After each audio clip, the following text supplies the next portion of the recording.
when it comes to pricing, both in the originator side and the generic side, I think there's a lot of misunderstanding.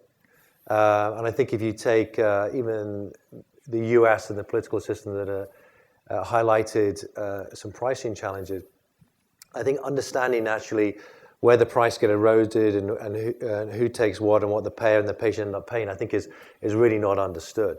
And I think firstly there needs to be a debate in the industry and with the payers about what is the pricing model and where is it, I think, an opportunity to improve. And I think there's significant opportunity in the US.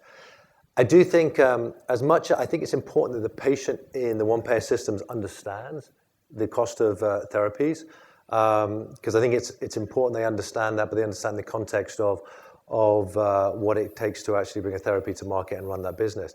I think one thing that it was interesting and shocking when I came to run Sandoz is, I'd be interested to know if anybody get this right, but the average cost of a generic medicine in the UK, right, is I think £1.57 a month. Right?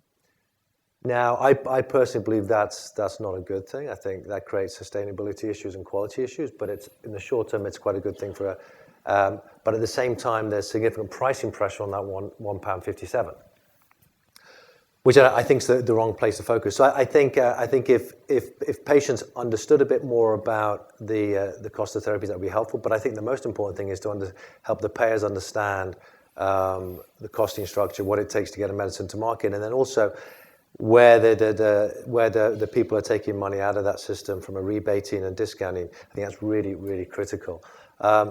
I think it's hard to really change the model in one-payer markets to actually have the patient start to pay.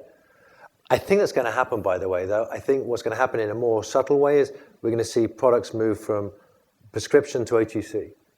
We're seeing this across the world where governments are doing that, I don't necessarily think just for convenience. They're doing it to actually move the cost from the healthcare system into the patient's pocket in a rather subtle way, but that's accelerating in markets. And I think it's done not because just of convenience. I think there's an access issue, but also there's a cost issue. I certainly think that this is an area where we as a pharma industry can take a much larger role and much larger responsibility in helping finding new models in order to ensure that we get the value priced the right way, in a sense. What I'm thinking about, obviously our expertise in Leo are skin diseases, and we would be willing to, offer to countries, say, that they pay a certain price per patient to get psoriasis treatment, as an example.